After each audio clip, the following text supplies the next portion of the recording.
Hey guys, tonight we begin with wooden planks that lock around your ankles, holding you in the village square while your neighbors throw rotten vegetables at your face. This is about stocks and cucking stools in 16th century England, those public humiliation devices you've probably seen in historical illustrations, but never really understood the purpose of. It's not about punishment in the sense we think of it today. It's about conflict resolution. It's about what communities did when two people were escalating toward violence and someone needed to intervene before bones got broken or lives got ended. It's about how public shaming became the pressure valve that kept villages from tearing themselves apart, and what that reveals about how justice worked when the state was distant and communities had to manage their own survival. Before we begin, let me ask something. If you're the kind of person who thinks about social control, about how communities enforce norms without police, about the performance and spectacle of justice, you're in exactly the right place. Take a moment to subscribe to Quiet Manor Story if that sounds like you, and tell me in the comments whether you think public shaming is more or less cruel than modern criminal justice. I'm genuinely curious who joins me for these explorations of how punishment worked when it was theatre as much as law. Now settle in and let's discover what happens when your dispute with a neighbour becomes everyone's entertainment. The village is Ashworth in Suffolk, and the year is 1562.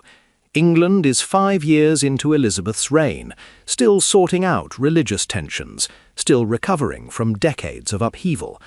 Villages like Ashworth operate with minimal interference from distant authorities.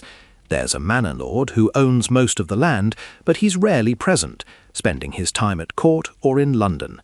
Local governance falls to the village council, a group of older men who handle disputes, enforce community standards, and generally keep the peace through a combination of tradition, intimidation, and occasional use of the stocks and cucking stool that stand in the village square.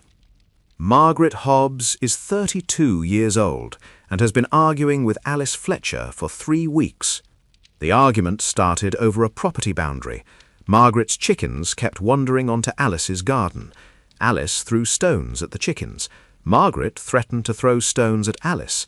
Alice called Margaret several creative names in front of witnesses. Margaret responded with even more creative names. The dispute escalated through increasingly hostile exchanges every time they encountered each other at the village well or the market or church. Yesterday they nearly came to blows in the square. Today the village council has summoned both of them. Margaret knows what's coming. She's seen this before. The council will hear both sides, determine who's more at fault, and assign public humiliation proportional to the offence. For verbal disputes that almost became physical, that usually means time in the stocks. Hours of standing bent over with your feet locked in wooden planks while villagers pass by and comment on your shame. It's not physically harmful. It's psychologically devastating. It's designed to be. The council meets in the church, which serves multiple functions in village life. 7 men sit on benches. The eldest, Thomas Carey, who's maybe 60 and has been on the council since before Margaret was born, presides. Margaret and Alice stand in the centre. Neither looks at the other. Both are trying to appear reasonable and wronged, rather than argumentative and wrong. Both know that whoever the council judges more at fault will end up in the stocks. Thomas asks Margaret to explain the dispute. She does, clearly, calmly, emphasizing that her chickens wandered innocently and Alice's response was disproportionate and violent toward innocent birds. She's framing this as Alice being aggressive, while Margaret was merely defending her property. It's strategic. The council responds better to people who seem peaceful and reasonable, rather than obviously combative. Thomas asks Alice to explain her side. Alice does, also clearly, also calmly, emphasizing that Margaret's chickens destroyed weeks of garden work, and Margaret refused to control them despite multiple requests, and Alice's stones were reasonable property defense. She's framing Margaret as negligent and Alice as justifiably frustrated. It's equally strategic. The council deliberates, not privately, right there in front of both women, discussing whose version seems more credible, whose behavior was more unreasonable, who escalated more aggressively. Margaret hears them saying that both women share fault, but Margaret's failure to control her chickens initiated the problem, that Alice's frustration is understandable, that Margaret's subsequent name-calling was worse than Alice's, that Margaret should bear more responsibility. Thomas announces the judgment. Both women will serve time in the stocks. Alice for 2 hours tomorrow morning. Margaret for 4 hours tomorrow afternoon. The differential communicates who the council found more at fault. Margaret's heart sinks. 4 hours. In August, in the sun, with the entire village watching and commenting and probably throwing things, because that's what people do to someone locked in the stocks. It's humiliating. Deliberately. That's the entire point. But here's what Margaret also understands. This judgment ends the dispute. Once she's served her time in the stocks, once Alice has served hers, the matter is settled. No more escalation. No more arguments, no violence.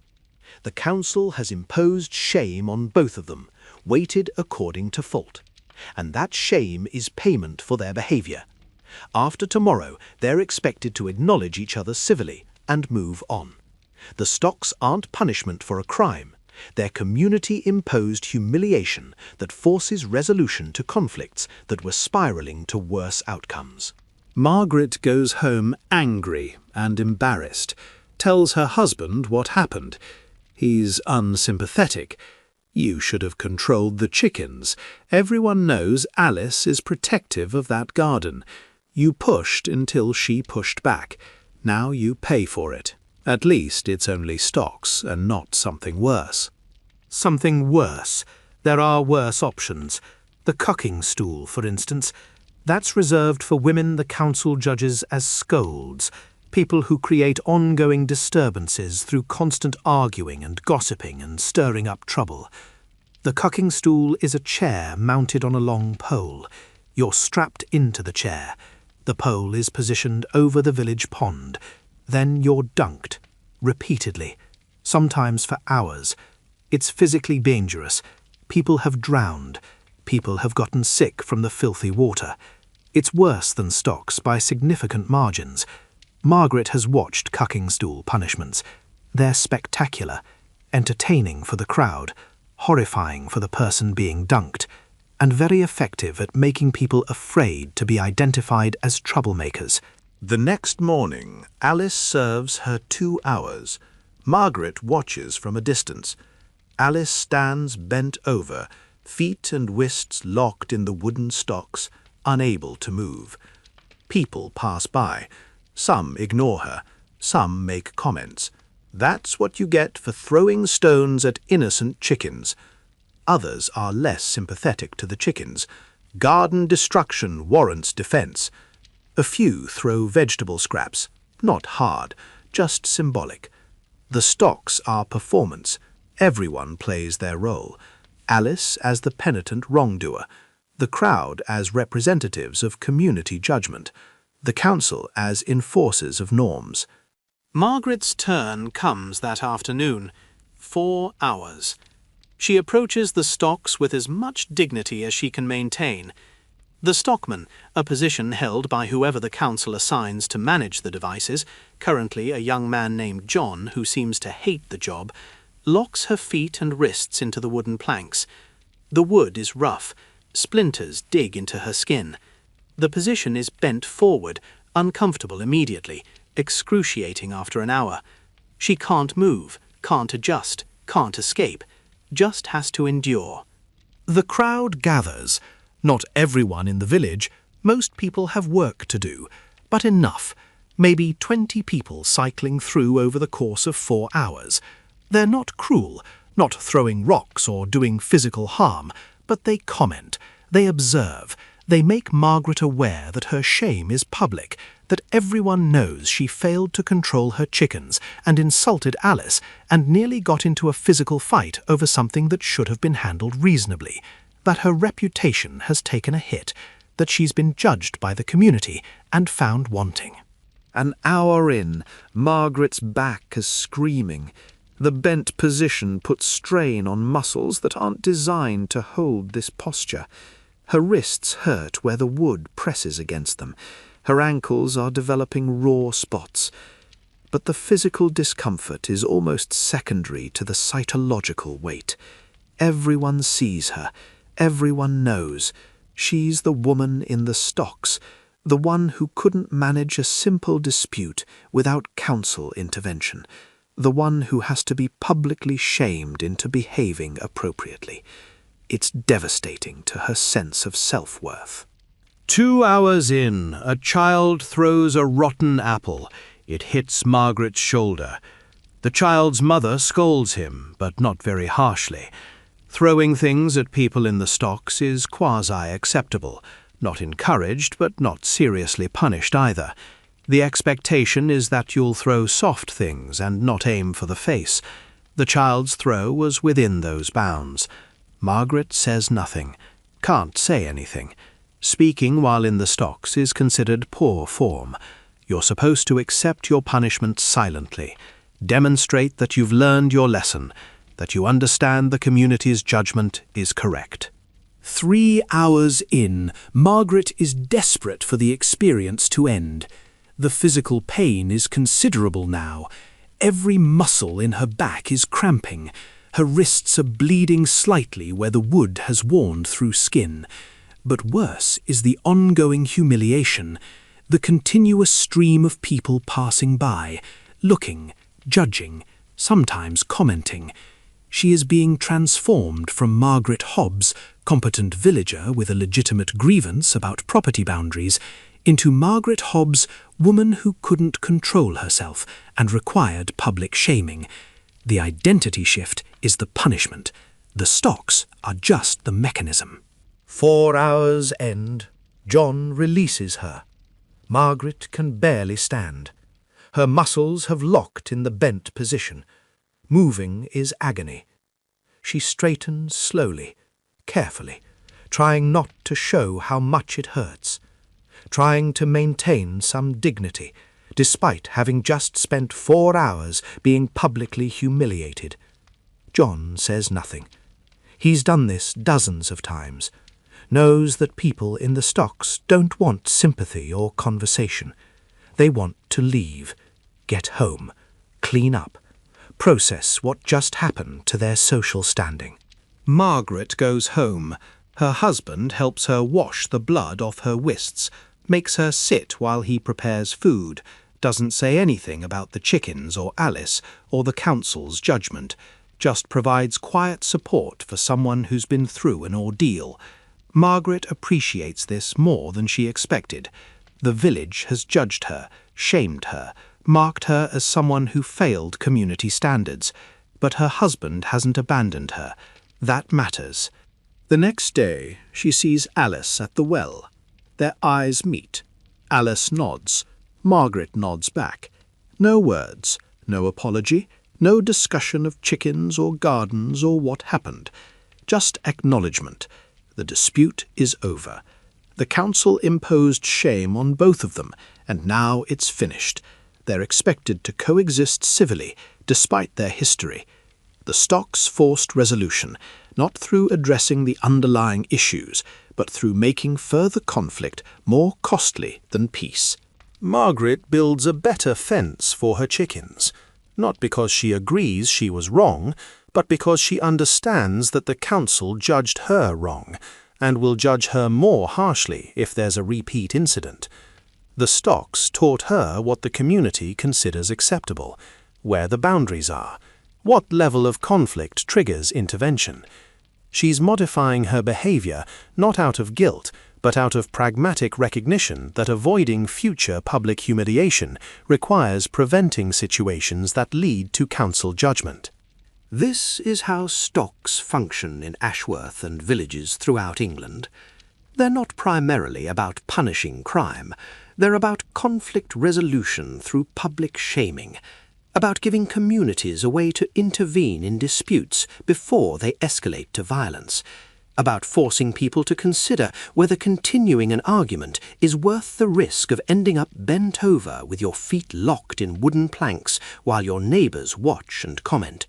The threat of the stocks changes behaviour, makes people more careful about escalation, more likely to back down from confrontations, more willing to accept small losses rather than risk large public humiliation.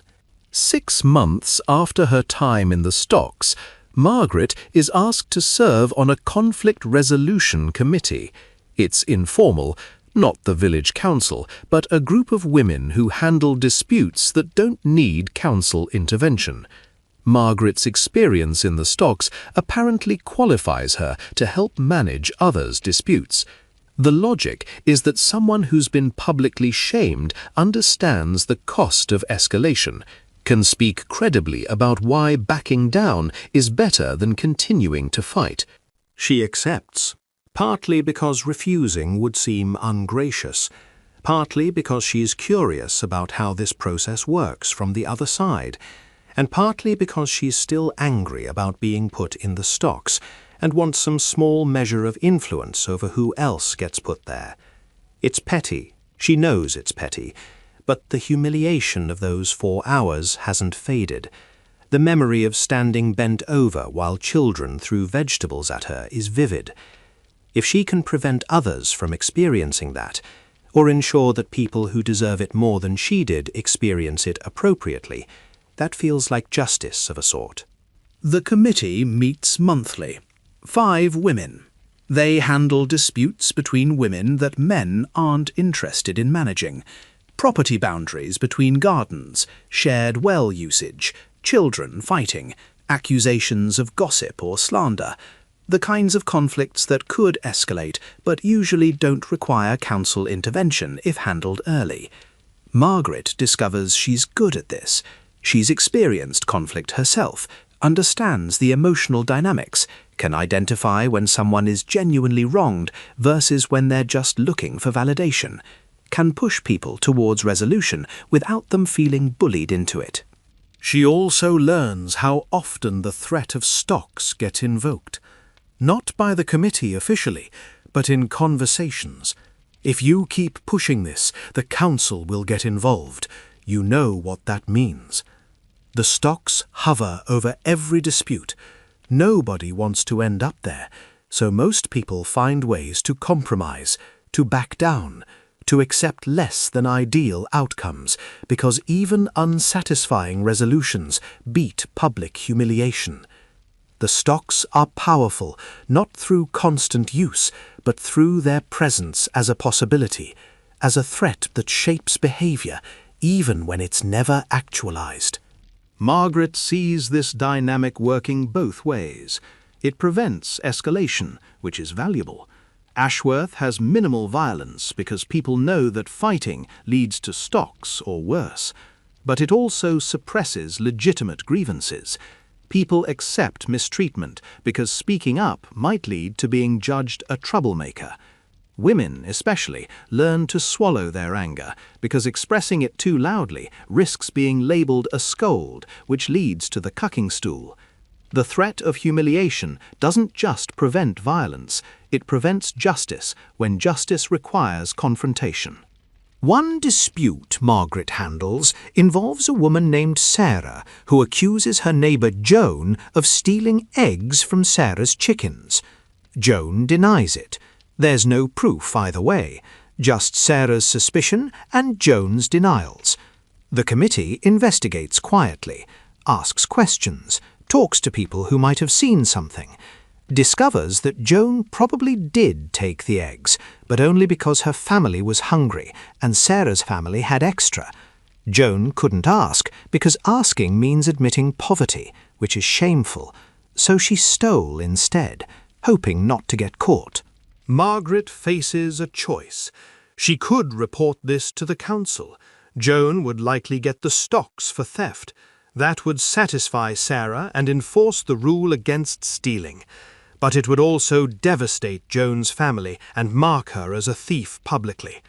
Or Margaret could broker a resolution, get Joan to quietly compensate Sarah somehow, make Sarah accept that she'll never get full justice, but at least get something.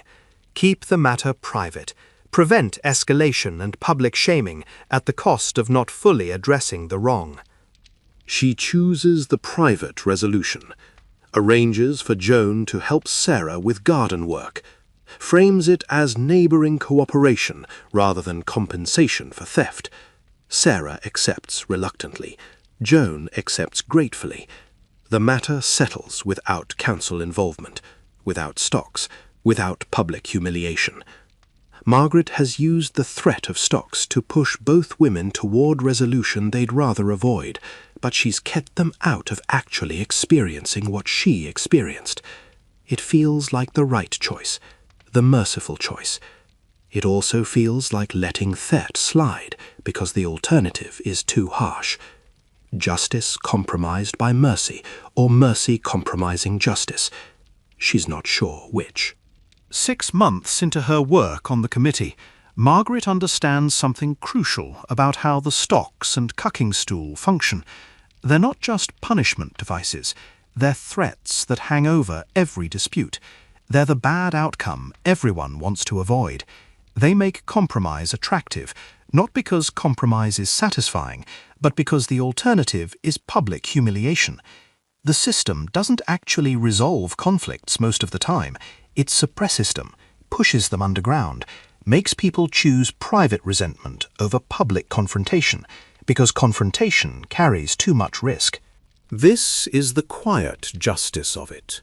Justice that operates through threat rather than adjudication, through fear of shame rather than pursuit of fairness, through making people afraid to escalate even when escalation would be warranted. It keeps the peace, prevents violence, maintains community stability, but it does so by making everyone constantly aware that standing up for yourself might result in being locked in wooden planks while your neighbours watch. The stocks aren't just punishment, they're social control. They're how villages without police or courts enforce conformity and suppress conflict, regardless of whether that conflict is justified. Margaret's chickens still occasionally wander onto neighbouring property, but she chases them back immediately now. Not because she agrees that's her responsibility, because she knows that the council established precedent when they judged her more at fault than Alice. If there's a repeat incident, she'll be judged harshly. The memory of those 4 hours, the humiliation, the pain, the ongoing impact on her reputation, all of it ensures she modifies her behaviour to avoid repeating the experience. The stocks changed her habits, made her more careful, more willing to accept outcomes she considers unfair, because fighting back risks something worse. That's what stocks and cucking stools reveal about quiet justice and survival in 16th century English villages. Justice isn't about determining truth or protecting rights. It's about maintaining order through threat of public humiliation. Survival means avoiding actions that might trigger that humiliation. And the quiet part is how normal this all seems, how accepted, how everyone participates in a system where conflicts get resolved through communal shaming rather than investigation or fair adjudication. The stocks stand in the village square not as rare punishment, but as constant reminder. Behave, conform, don't make waves, don't escalate. Accept less than justice, because justice through humiliation isn't actually justice at all. It's just power maintaining itself through making everyone afraid to challenge anything. Margaret serves on the Conflict Resolution Committee for 3 years, helps resolve dozens of disputes, keeps most of them from reaching the council, prevents many instances of stocks or cucking stool punishment through early intervention and forced compromise. She's good at it, gets a reputation as someone who can broker difficult settlements. People trust her because she's been in the stocks herself. She understands the cost of escalation firsthand. That experience, that 4 hours of humiliation, becomes her qualification for helping others avoid it.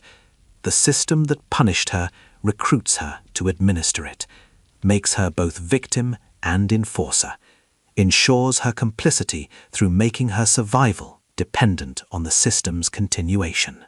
And she does it, accepts the role, uses the threat of stocks to push people towards compromise, prevents violence and maintains order, participates in quiet justice that she knows is often unjust, because the alternative is chaos, because villages need some mechanism for conflict resolution, because the stocks, for all their cruelty, do prevent worse outcomes, because survival in Ashworth means accepting that this is how justice works, and finding your place within that system rather than outside it where you have no influence at all.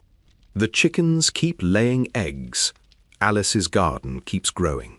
Margaret and Alice coexist with minimal interaction but no open hostility. The stalks stand in the village square, empty most days but always present, always available, always threatening. And life in Ashworth continues with its quiet rules and its managed conflicts, and its understanding that some disputes never get resolved. They just get suppressed under the weight of threatened humiliation, until everyone involved decides that moving on is better than continuing to fight. That's survival. That's justice. That's what happens when communities police themselves through fear of public shame. It's brutal. It's effective. It's ordinary. And Margaret, standing in her garden chasing chickens away from boundary lines, knows she's both victim and perpetrator of a system that works precisely because it makes everyone complicit in maintaining it. The system works smoothly for 3 years. Margaret serves on the committee. Disputes get resolved. The stocks remain mostly empty, except for occasional public drunkards or minor thieves. The cucking stool gets used maybe twice per year for women the council determines are chronic troublemakers. Ashworth maintains peace through the constant background threat of public humiliation. Everyone understands the rules. Everyone modifies behavior accordingly. The quiet justice operates exactly as designed. Then Elizabeth Marsh arrives. She's 24, a widow from another village. Comes to Ashworth because her late husband's brother owns property here and agreed to let her work his land in exchange for a share of the harvest. She's alone, no family except the brother-in-law, who treats her like an inconvenience. No connections in the village, no established reputation to protect or leverage. She's starting from nothing, and everyone knows it. Elizabeth doesn't understand Ashworth's social dynamics, doesn't recognize the unspoken rules about deference and hierarchy, and which conflicts you can push and which you need to let slide. She argues with the baker about bread prices, confronts a neighbour about shared well usage, challenges the village council's decision about common land allocation. All of these challenges are technically within her rights. The problems she's identifying are real, but the way she's addressing them, directly, confrontationally, without the careful social negotiation that Ashworth expects, marks her as trouble. Margaret first hears about Elizabeth from other committee members. The Marsh widow is going to end up in the cucking stool if she doesn't learn to moderate herself. She's arguing with everyone, creating scenes, making people uncomfortable. The committee discusses whether to intervene early, talk to Elizabeth, explain how things work in Ashworth.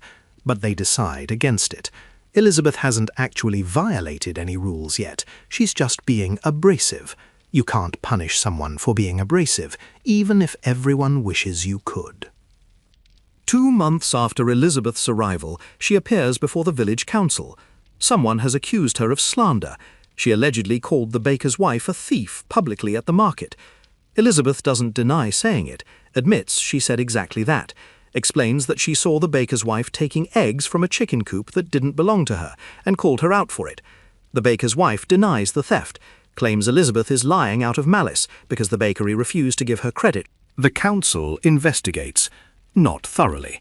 They ask a few questions, determined that there's no solid proof either way. Then they make their judgment. Elizabeth is guilty of slander. The fact that she might have witnessed theft doesn't excuse publicly calling someone a thief without proof.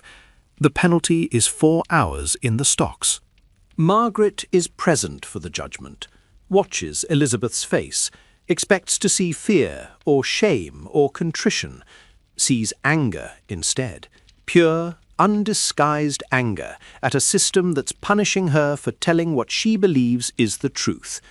Elizabeth doesn't accept the judgment, argues with the council, insists she's being persecuted for being an outsider, claims the Baker's family has influence that she doesn't, and that's real reason for the judgment. Makes it worse by challenging the council's authority in front of witnesses. Thomas Carey, still leading the council despite being ancient now, loses patience, revises the judgment. 6 hours in the stocks for slander, an additional 2 hours for contempt of the council. 8 hours total, starting tomorrow morning. And if Elizabeth continues to argue, he'll make it longer. Elizabeth finally stops talking, leaves the church building radiating rage. Margaret knows this is going to end badly. You can't react to Stock's judgment with anger. You have to accept it submissively, show that you've learned.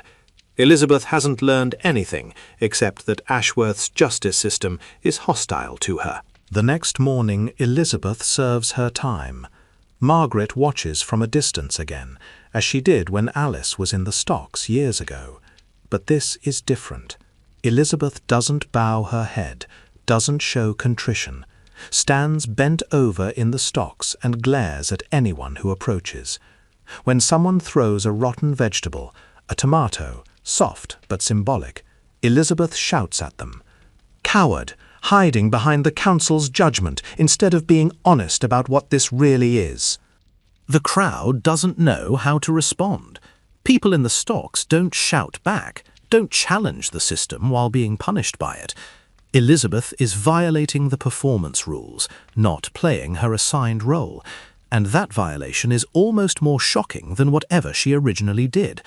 You're supposed to accept that the community has judged you, accept that the shame is warranted, accept that this is justice.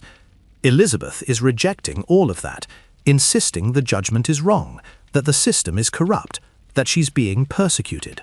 8 hours later, when John releases her from the stocks, Elizabeth has converted humiliation into rage. Instead of being chastened by the experience, she's furious, convinced that Ashworth is conspiring against her, that the council is protecting its own, that justice here is just whatever serves the powerful. She's not wrong about any of this, but saying it publicly makes her dangerous to the system that depends on everyone accepting its legitimacy. Margaret tries to intercede, approaches Elizabeth a few days later, explains gently that fighting the council makes things worse, that even if the judgment was unfair, accepting it and moving on is how you survive in Ashworth, that challenging the system just gets you labelled as a troublemaker and subjected to worse punishments. Margaret is trying to be helpful, trying to prevent Elizabeth from destroying herself through continued resistance. But Elizabeth doesn't hear help. She hears threats. You're one of them now, Elizabeth says. You serve on their committee. You help them suppress people who speak honestly. You've been in the stocks, so you know how cruel it is, yet you participate in putting others there. That's not help, that's complicity. She's right. Margaret knows she's right. She is complicit. She does help suppress conflicts that might be justified. She does use the threat of stalks to push people into compromises they shouldn't have to accept. But she also knows that Elizabeth's approach will fail, that fighting the council directly will result in worse punishment, that survival requires working within the system, even when the system is unjust. Margaret can't articulate this in a way that Elizabeth will accept, so they part with mutual frustration. Margaret thinks Elizabeth is foolishly self-destructive. Elizabeth thinks Margaret is a collaborator with an oppressive system. Both are correct. 3 weeks later, Elizabeth is before the council again. this time for disturbing the peace. She got into a loud argument with the baker about his prices. The argument happened in the market square, drew a crowd. The baker claims Elizabeth was causing a scene deliberately to damage his reputation. Elizabeth claims she was pointing out that his prices are higher than neighbouring villages, and that amounts to exploitation. The council doesn't care whether the prices are fair. They care that Elizabeth created a public disturbance. This time, the judgment is more severe. The council has decided Elizabeth is a scold, someone who creates ongoing disruption through constant arguing, someone who needs more than stocks to learn proper behaviour. Thomas Carey announces that Elizabeth will spend 2 hours on the cucking stool, tomorrow at midday, in front of the entire village. The room goes quiet. Even people who dislike Elizabeth recognize this is serious. The cucking stool is dangerous. People have drowned, have gotten seriously ill from the filthy pond water, have been permanently traumatized by the experience. It's the punishment reserved for women who won't shut up, who won't conform, who continue to challenge norms despite repeated warnings. Elizabeth has been in the village for 5 months. She's already getting the cucking stool. That's either impressive persistence in her principles or suicidal refusal to adapt. Margaret isn't sure which. Elizabeth doesn't argue this time, just stares at Thomas Carey with an expression that promises this isn't over, that whatever they do to her tomorrow, she's not going to be broken by it, that the council can humiliate her, but they can't make her accept their authority. It's defiance so pure that Margaret feels something like admiration mixed with horror. Elizabeth is going to destroy herself rather than bend, and the council is going to help her do it because they can't tolerate her continued resistance. If you've been following these stories about medieval justice, about how systems maintain themselves through making examples of resistors, that's exactly what's happening here. Subscribe to Quiet Manor Story if you want to see where this goes, and tell me in the comments whether you think Elizabeth's resistance is brave or pointless. I'm fascinated by how people respond to systems designed to break them. The next day, the entire village gathers. Cucking stool punishments are entertainment. They're spectacle. They're reminders of what happens to people who don't conform. Margaret attends because her role on the committee means she's expected to witness council-imposed punishments. She doesn't want to be here, doesn't want to watch what's about to happen, but absence would be noticed, would be interpreted as disagreement with the council. Margaret has learned to pick her battles. This isn't one she can win. Elizabeth is brought to the pond. The cucking stool sits on its long pole, positioned over water that's green with algae and probably full of diseases. John straps Elizabeth into the chair, leather restraints around her torso, wrists, ankles. She can't move, can't escape, can only wait for what's coming. Her face shows fear now, not the defiant anger from the stocks, real fear. She understands this is different, this is dangerous, this could kill her. Thomas Carey reads the charges. Disturbing the peace, creating ongoing disruption, refusing to accept community standards, acting as a scold. The punishment is 2 hours on the cucking stool, with dunking at the council's discretion. Thomas nods to John. The first dunking happens. The pole lowers. Elizabeth drops into the pond, goes completely underwater. The crowd watches in silence. This is supposed to be entertainment, but there's something horrible enough about it that even people who dislike Elizabeth look uncomfortable. The pole raises. Elizabeth comes up gasping, choking, covered in filthy water. She has maybe 10 seconds to breathe before the pole lowers again. This continues. Dunk, raise. Brief pause for breathing. Dunk again. The timing is deliberate. Enough time to recover slightly, but not enough to feel safe. The extended terror is part of the punishment. the knowledge that you might drown if the timing is off, or if John miscalculates, or if the council decides to leave you under too long. Elizabeth is panicking now, gasping, struggling against the restraints, making sounds that are half screams, half desperate attempts to breathe. 20 minutes in, Margaret can't watch anymore. She moves to the back of the crowd. Doesn't leave entirely because that would be too obvious, but gets as far away as possible while still technically being present. She can still hear Elizabeth gasping, still hear the splash when the pole lowers, still hear the crowd's reactions, some laughing, some silent, some making comments about whether Elizabeth has learned her lesson yet. 40 minutes in, someone vomits. Not Elizabeth. A spectator. A young woman who's been watching with increasing horror and finally can't handle it anymore. That's when the crowd starts to fracture. Some people continue watching, some drift away. The spectacle has stopped being entertaining and become something darker, something that makes people question whether this is justice or just cruelty disguised as punishment. 2 hours end. John raises the pole and leaves it raised, unbuckles Elizabeth. She collapses immediately, can't stand, can barely breathe.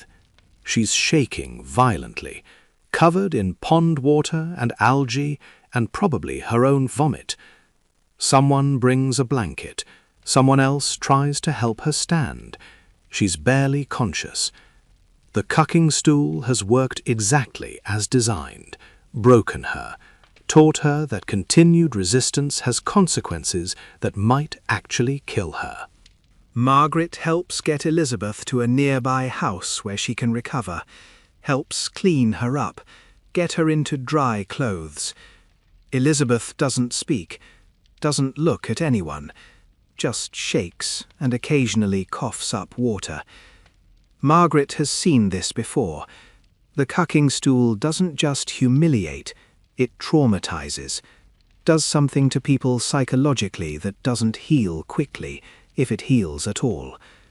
Elizabeth has been through something that will mark her permanently. 3 days later, Elizabeth is still barely functional.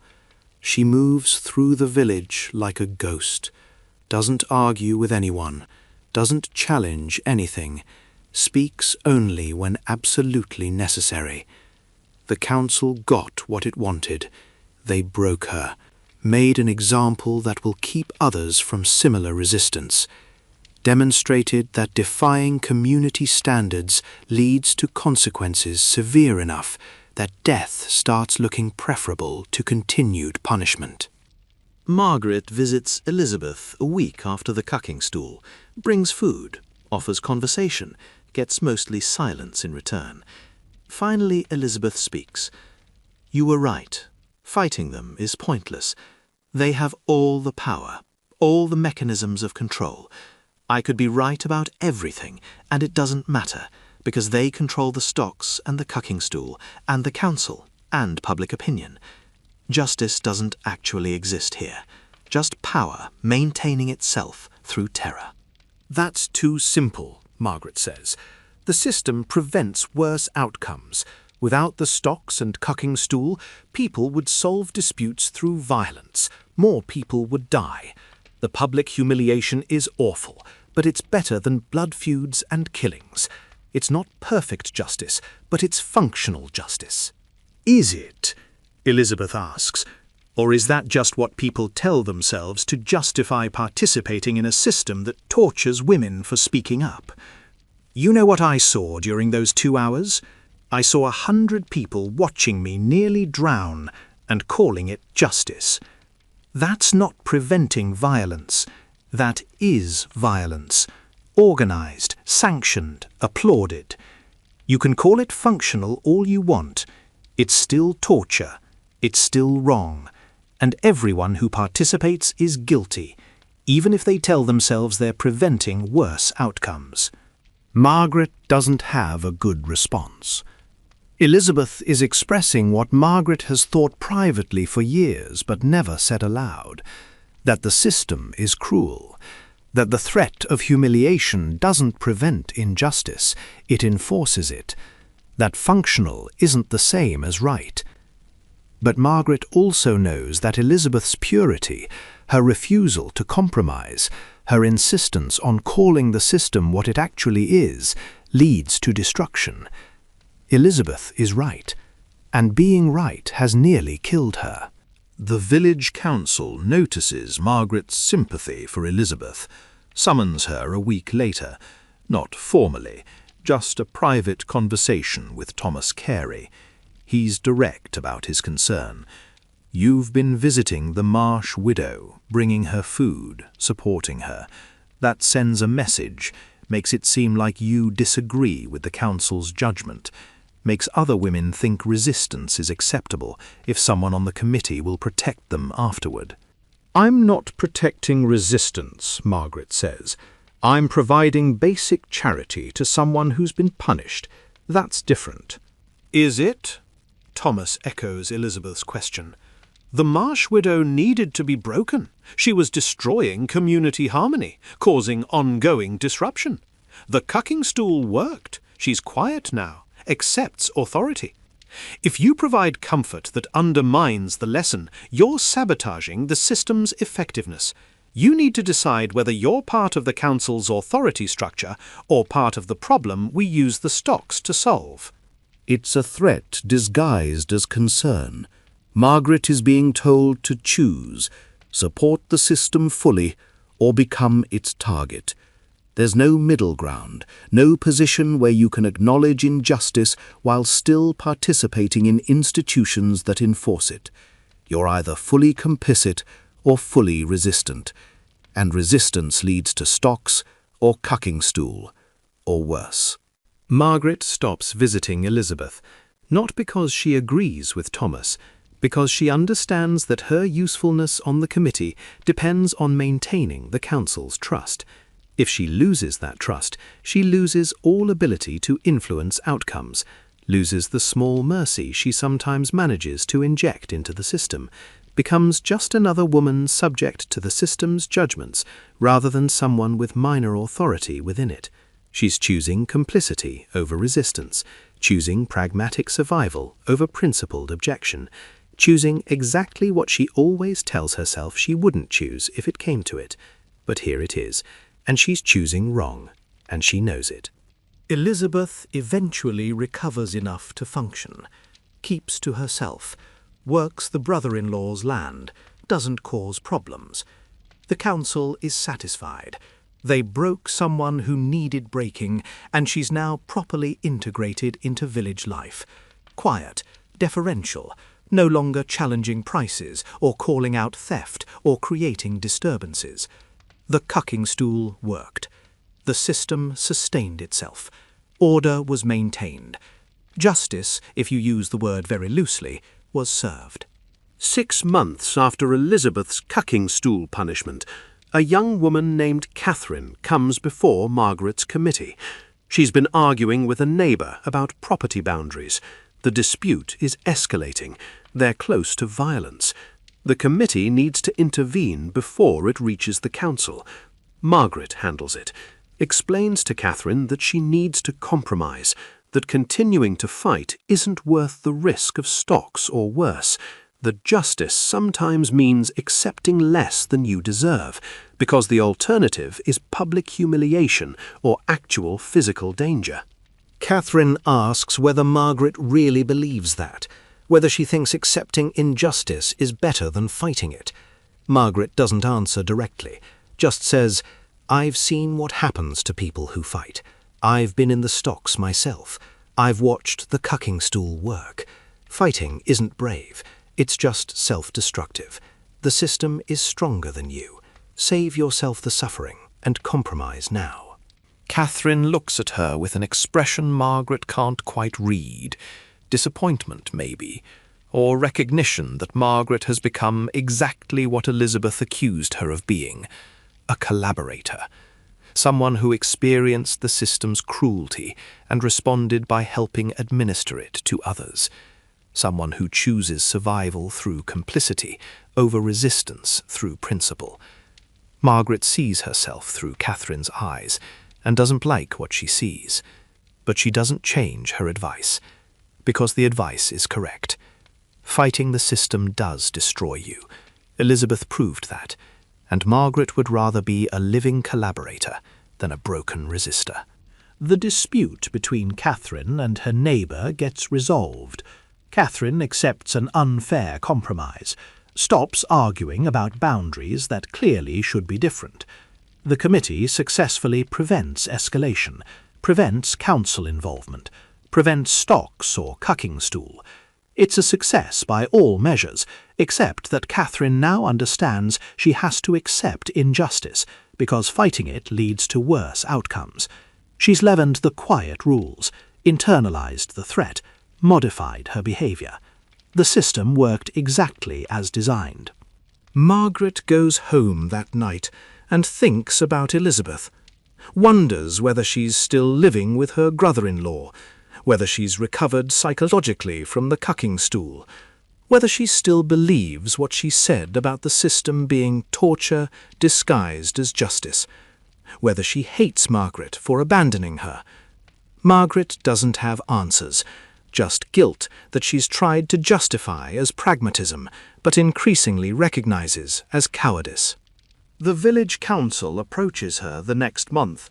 They're impressed with her work on the committee, want her to serve on the full council. It's an honour, an acknowledgement of her effectiveness at managing disputes and maintaining order. It's also a promotion deeper into the system she's increasingly uncomfortable with. Accepting means more authority, more influence, more complicity. Rejecting means insulting the council and probably ending up as their target. She accepts. What else can she do? Rejecting would be pointless resistance that accomplishes nothing except destroying her position. She tells herself she can do more good with more authority, can make the system slightly less cruel, can prevent some of the worst outcomes. These are the things collaborators always tell themselves. Margaret knows this, knows she's becoming the thing she would have criticized 5 years ago. But she accepts anyway, because survival in Ashworth means working within the system, and she's chosen survival over every other value, including the ones she thought were non-negotiable. Her first council meeting involves judging a man accused of theft. The evidence is clear. He stole bread from a market stall, can't pay for it, has no defence except hunger. The council discusses punishment. Stocks are the standard, 4 hours. But some council members want to make it 6 to send a message that theft won't be tolerated. Margaret suggests 4 is sufficient. Her voice is the newest, carries the least weight. The council votes. 6 hours wins. Margaret voted for mercy and lost. That's going to be the pattern. Her presence on the council gives her the illusion of influence, while the actual decisions remain unchanged. The man serves his 6 hours. Margaret watches from the council chamber window, sees him standing bent over, sees the crowd, sees the thrown vegetables, sees the system working exactly as it always has, and understands that her promotion changed nothing except making her more directly responsible for outcomes she can't actually prevent. She's not reforming the system from within. She's just giving it legitimacy by participating in it, providing the appearance that the system includes diverse voices, when actually everyone on the council agrees on fundamentals, that order matters more than justice, that control matters more than fairness, that the Stocks and Cucking Stool are necessary tools for maintaining peace, even when using them requires treating people brutally. Elizabeth Marsh leaves Ashworth 8 months after her Cucking Stool punishment, just disappears one day, abandons the brother-in-law's land, takes nothing but what she can carry. Nobody knows where she went. Nobody particularly cares. She was trouble. The village is better without her. Her departure is treated as confirmation that the cucking stool worked. She was broken, couldn't function in the community, left to cause problems elsewhere. The system processed her successfully. Margaret wonders sometimes whether Elizabeth is alive, whether she found somewhere that treats her better, whether she still believes resistance matters, even though it destroyed her in Ashworth, whether she thinks about Margaret and the other women who abandoned her when she needed support. Margaret doesn't have answers, just the lingering sense that Elizabeth was right about everything, and being right didn't matter. The system persisted. The stocks remained in the square. The cucking stool remained over the pond. The quiet justice continued operating exactly as it had for generations, and Margaret continued serving on the council that administered it, voting for slightly less harsh punishments, losing those votes, participating in a system she couldn't change, and that changed her instead. Margaret serves on the council for 12 years. In that time, she votes on maybe 200 cases: theft, assault, disturbing the peace, slander, drunkenness, disputes that couldn't be resolved informally. She almost always votes for the lighter punishment option: 4 hours in the stocks instead of 6, 1 dunking on the cucking stool instead of 2, fines instead of physical punishment where possible. She loses most of those votes. The council prefers harsh sentences, believes they're more effective deterrents. Margaret's consistent advocacy for mercy earns her a reputation as soft, sympathetic to troublemakers, not quite trustworthy with the responsibility of maintaining order. But she stays on the council because leaving would mean someone worse takes her place, would mean losing even the small influence she has, would mean abandoning the few times her vote does matter, when the council is split and her position tips the balance. Those moments are rare, maybe 10 times in 12 years. 10 times when she prevents someone from experiencing slightly worse punishment than they otherwise would have. It's not much, but it's not nothing. She tells herself it's not nothing. The system continues operating exactly as it has for generations. The stocks get used regularly. The cucking stool maybe 8 times per year. Always for women the council determines are scolds. Public humiliation remains the primary tool for conflict resolution and social control. It prevents violence, maintains order, keeps Ashworth functioning as a relatively peaceful community. Margaret has to acknowledge that. The system works for its intended purpose, even if that purpose is maintaining power structures through threat of humiliation. Then something changes, not in Ashworth specifically, in England generally. It's 1574. Elizabeth I has been queen for 16 years. The country is more stable. Law is becoming more centralised. County courts are handling more cases that used to be resolved locally. The idea that village councils should have unlimited authority to punish people through public humiliation is starting to be questioned. Not eliminated, but questioned. There are discussions about standards, about what punishments are appropriate, about whether ducking stools are too dangerous to continue using. Word of these discussions reaches Ashworth. The council is defensive, insists that local governance works, that outside interference will destroy the mechanisms that keep villages peaceful, that stocks and cucking stools are traditional and effective, and none of the Queen's business. Margaret listens to these arguments and recognizes them as defences of power by people who enjoy exercising it. The council doesn't want oversight, because oversight would limit their authority, would prevent the worst abuses, would make people like Thomas Carey accountable to something beyond village opinion. A representative from the county court visits Ashworth. His name is William Pemberton. He is a legal clerk conducting surveys of local justice practices, wants to understand how village councils operate, what kinds of cases they handle, what punishments they impose. Margaret is assigned to host him, because her role on the council means she can answer questions while also presenting the system in favourable terms. The council trusts her to manage this interaction carefully, to defend the system while appearing reasonable. William asks direct questions. How many times per year does the council use stocks? Cucking stool. What determines the length of punishment? What appeals process exists? Margaret answers honestly. The honesty makes the system look worse than she intends. When you list it out clearly, 30 instances of stocks per year, 8 instances of cucking stool, no appeals process, no standards for determining sentence length, everything decided by 7 old men with no legal training, it sounds barbaric. Margaret has never articulated it this way before, has never had to justify the system to someone outside it. The justification is harder than she expected. William asks about specific cases.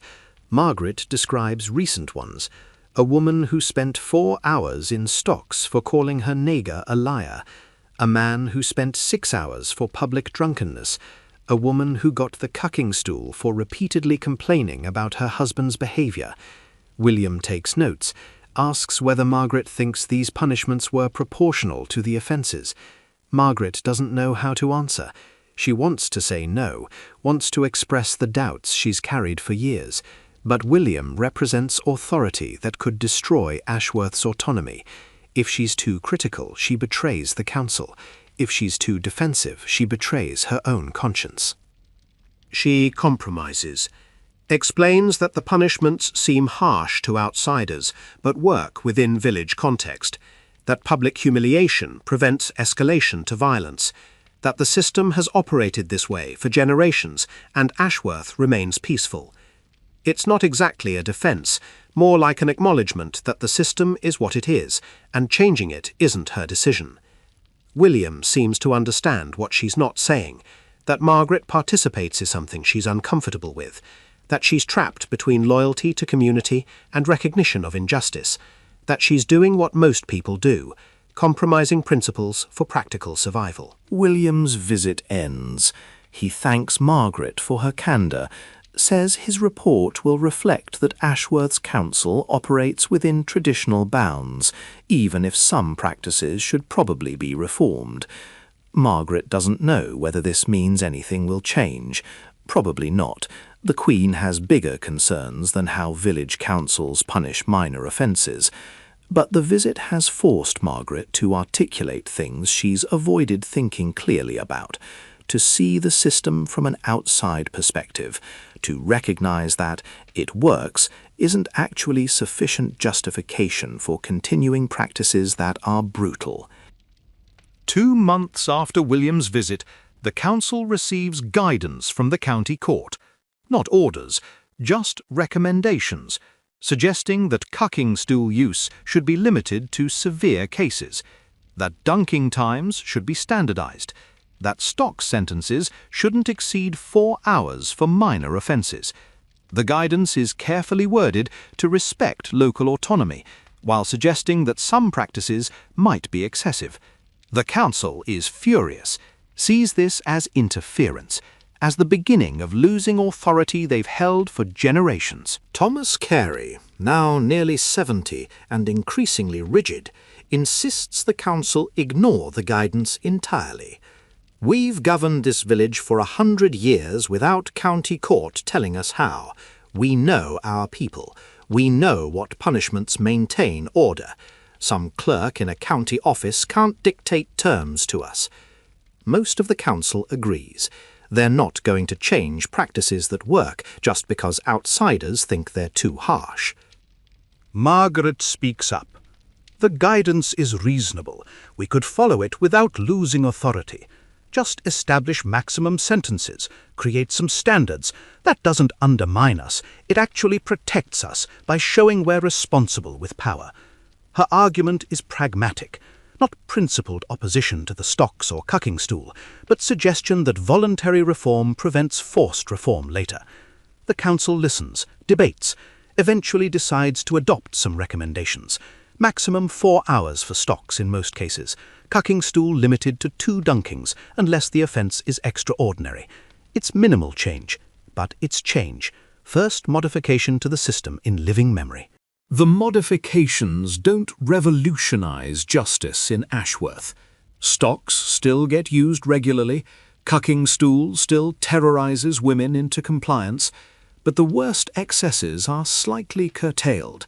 People serve 4 hours instead of 8, get 2 dunkings instead of being kept on the stool until they're nearly drowned.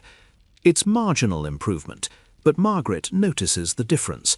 Fewer people emerge from punishment completely broken, fewer instances of the system crossing from harsh deterrent into actual torture. Then Margaret is called to testify about Elizabeth Marsh. It's 3 years after Elizabeth left Ashworth. William Pemberton is investigating cases where cucking stool use might have been excessive. Someone mentioned Elizabeth's case. 2 hours on the stool, extended dunking, for crimes that were essentially just arguing with authorities. William wants Margaret's perspective as someone who was present and who serves on the council. Margaret tells the truth, describes what happened, the arguments Elizabeth had, the council's judgment, the actual punishment, the fact that Elizabeth was clearly traumatized and left the village shortly after, the fact that she was probably right about several of her complaints, but being right didn't protect her from a system that prioritized conformity over fairness. Margaret expects this testimony to be uncomfortable, expects to feel like she's betraying the council. Instead, she feels relief, like she's finally acknowledging things she should have acknowledged years ago. William asks whether Margaret thinks the punishment was justified. Margaret says no, explains that Elizabeth was punished for resistance more than for the underlying offences, that the cucking stool was used to break someone who challenged authority rather than to resolve actual conflicts, that the system worked as designed, but the design is to maintain control rather than achieve justice. She's saying things that could get her removed from the council, things that make her sound like a sympathizer with troublemakers. But William isn't trying to trap her. He's documenting patterns of abuse for a report that might actually lead to reform. The council learns about Margaret's testimony. Thomas Carey is livid, calls her disloyal, a traitor to the system she helped administer, says she's made Ashworth look barbaric to county authorities for her own moral preening. The other council members are similarly angry, but more measured. They understand that Margaret told the truth, and lying would have been worse. But truth that makes the council look bad is still betrayal in their eyes. Thank you for staying with me through this difficult story about complicity, resistance, and the impossible choices people face in systems designed to compromise everyone. If this changed how you think about justice, about how communities enforce norms, about the price of survival in oppressive structures, I'd be grateful if you'd subscribe to Quiet Manor Story and share your reflections. What would you have done in Margaret's position? Where's the line between pragmatic participation and collaboration with injustice? I genuinely want to hear your thoughts. Margaret is removed from the council. Officially, it's described as voluntary resignation. Actually, it's forced. She's told that someone who can't be trusted to defend Ashworth's interests shouldn't serve on its governing body. She doesn't fight it, partly because fighting would be pointless, partly because she's relieved to no longer participate directly in a system she's grown to despise. She continues serving on the Women's Committee. That's informal enough that the council can't remove her. She can still help resolve minor disputes, can still prevent some escalations, just not from a position of formal authority. The county court issues a report 2 years later. It documents excessive use of cucking stools across multiple villages, describes cases where women were killed or permanently injured, recommends that the punishment be banned entirely. The recommendation is controversial. Many village councils resist, argue that taking away the cucking stool will make scolds impossible to control, that verbal disruption will increase, that communities need this tool for managing women who won't conform. But the momentum is toward reform, slowly, incompletely, with lots of resistance, but moving. By 1580, cucking stools are used less frequently. Some villages stop using them entirely. Stocks remain common, but sentence lengths are more regulated. Maximum times are enforced more consistently. The arbitrary cruelty that characterized the system is being constrained. Not eliminated, but constrained. Its progress measured in marginally less suffering. Margaret has learned that's the only kind of progress that actually happens, not revolutionary change, just slow reduction in the worst abuses. She continues living in Ashworth, continues serving on the committee, continues managing small disputes and preventing escalations. But she's changed, more willing to express doubts about the system, more willing to tell people that accepting injustice isn't always the right choice, more willing to suggest that fighting back might be worth it, even if you lose. She's not Elizabeth, doesn't take radical stands, but she's not the woman who told Catherine to compromise rather than fight. She's somewhere in between, pragmatic but not completely compromised, aware of how systems work, but not resigned to their continuation unchanged. Margaret is 48 years old when Thomas Carey dies. He's been the dominant force on the village council for 30 years. His replacement is younger, less rigid, more open to reforms that are becoming standard across England. The new council is willing to follow county court guidance, willing to limit punishments, willing to create appeals processes. Ashworth's quiet justice becomes slightly less quiet, more procedural, more regulated. It's still about control, still about using shame to maintain order, but the worst excesses are being eliminated. The stocks remain in the village square. They'll remain there for another century. But they're used less often, for shorter periods, with more consideration of whether the offence actually warrants public humiliation.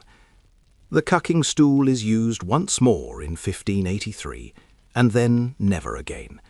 It stays in position over the pond for another 10 years before being removed and destroyed. Its era is ending. Not because people suddenly became more enlightened, because enough voices like Margaret's testified about enough cases like Elizabeth's that authorities couldn't ignore the pattern of abuse anymore. Margaret never sees Elizabeth again, never learns where she went, or whether she survived, or whether she found somewhere that treated her better.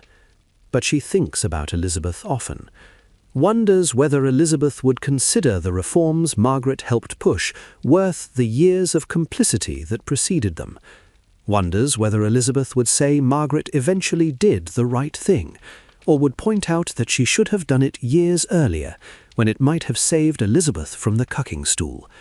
Margaret doesn't have answers, just the awareness that moral choices are usually more complicated than they seem from outside, that participating in unjust systems is sometimes the only way to eventually reform them, that refusing to participate is sometimes the only way to maintain integrity, that both positions are right and wrong simultaneously. The habits she developed during her years on the council persist. She's still careful about escalating conflicts, still aware that public shame is a weapon communities wield against people who don't conform, still understands that survival often requires accepting injustice because fighting it is too costly. But she's also more willing to identify injustice when she sees it, more willing to name the system's cruelty rather than euphemizing it as necessity, more willing to support people who resist, even when resistance seems futile. She's learned that complicity and resistance aren't binary choices, that you can participate in systems while working to change them, that change is possible but takes longer than anyone wants and costs more than anyone should have to pay. The quiet rules about when to fight and when to compromise remain relevant in Ashworth long after the cucking stool is gone. People still understand that challenging authority has costs, still modify behavior to avoid those costs, still choose private resentment over public confrontation when the calculus suggests that's safer. The mechanisms of control shift, become more bureaucratic, more regulated, more respectable, but the underlying dynamics remain. Communities enforce conformity. People who don't conform face consequences. Survival requires understanding where the boundaries are and mostly staying within them. The threats that stocks and cucking stools represented don't disappear when the devices themselves are removed. They just transform, become economic exclusion instead of public humiliation, social ostracism instead of physical punishment, loss of livelihood instead of time in wooden restraints. The fear of community judgment continues shaping behavior long after the specific tools used to enforce that judgment have been reformed away. Margaret understands this, sees it in how people interact, how they self-censor, how they choose not to speak up about things that bother them, because speaking up carries social costs that feel too high, even without stocks or cucking stools making the costs explicit and physical. She's 53 when she realizes the full irony. The system she spent years participating in, and then years trying to reform, is being replaced by different mechanisms that accomplish the same goals. Public humiliation devices are going away, but public humiliation as a social control technique is as strong as ever, just dispersed, informal, harder to see and document. The stocks were at least honest about what they were doing. Modern social control pretends it's not control at all, just natural consequences of how communities work, just people making choices about who to associate with and trust and do business with. The violence is quieter, less visible, arguably more effective because it's harder to identify and resist. Margaret dies in 1591 at age 56. Her obituary, if she'd had one, would probably mention that she served on the village council and various committees, that she was respected for her fairness and her efforts to help people resolve disputes, that she was a faithful member of the church and a good neighbour. It wouldn't mention that she spent years participating in a system of public humiliation that she found increasingly morally compromising, that she helped put people in stocks and approved cucking stool punishments, that she eventually testified against that system and helped push reforms that made it slightly less cruel, that she spent her life trapped between pragmatic participation and principled resistance, never quite achieving either position fully. That complexity doesn't fit in obituaries. The system she participated in continues evolving long after her death. Stocks are used less frequently through the 17th century. By the 18th century, they're mostly symbolic. By the 19th century, they're being removed from village squares and put in museums as curiosities about how justice used to work. The cucking stool disappears faster. By 1600, it's rare. By 1650, it's essentially extinct except in a few traditional communities that resist all change. The devices become history, examples of how brutal our ancestors were, how far we've progressed, how much more enlightened we are now. But the principles underlying stocks and cucking stools, using public shame to enforce conformity, making examples of resistors to deter others, maintaining order through threat of humiliation, those principles never disappear. They just adapt to new contexts. Modern societies don't put people in wooden restraints and throw vegetables at them. They use social media mob justice, public call-outs, online humiliation campaigns. The technology changes. The underlying mechanism, using public shame to punish nonconformity, remains remarkably consistent across centuries. Historians examining the decline of stocks and cucking stools often frame it as progress, movement towards more humane justice, abandonment of cruel practices. That framing is partially true, but misses something important.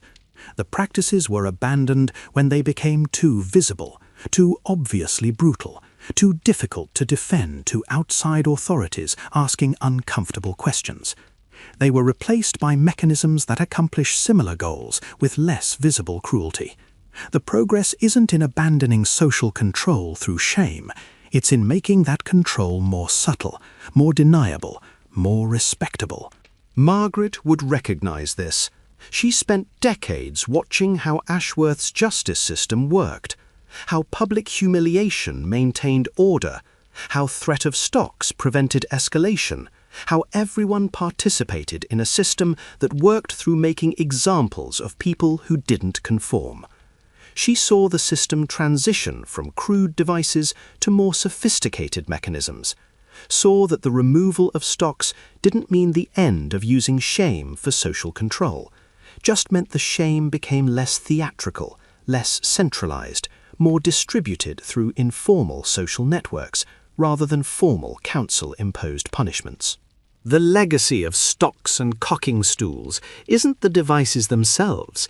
It's the demonstration that communities will use whatever tools are available to enforce conformity, that public humiliation is remarkably effective at preventing resistance, that most people will participate in cruel systems rather than challenge them, that reform happens incrementally when abuses become too visible to ignore, not when people suddenly become more enlightened, that progress often means just making cruelty less obvious rather than actually eliminating it. Modern readers encountering descriptions of stocks and cucking stools are often shocked. How could people watch their neighbours being humiliated and tortured and call it justice? How could communities think public shame was appropriate conflict resolution? How could anyone participate in systems so obviously cruel? The answer is that every society uses shame to enforce norms. The mechanisms vary, but the principle is constant. Medieval villagers watching someone in the stocks weren't fundamentally different from modern people participating in social media pylons or public cancelling or any other mechanism where collective judgment creates consequences for people who violate community standards. The quiet justice that Margaret experienced and administered operates today under different names, with different mechanisms, but identical logic. Justice that prioritizes order over fairness, that uses fear of humiliation to prevent resistance, that makes everyone complicit in maintaining systems they privately recognize as unjust, that compromises people who want to do right by making survival contingent on participating in wrong, that survives reform by adapting rather than disappearing, that's never actually quiet because the people experiencing it are screaming. It's just that the screams are private, and the system is designed so most people never have to hear them.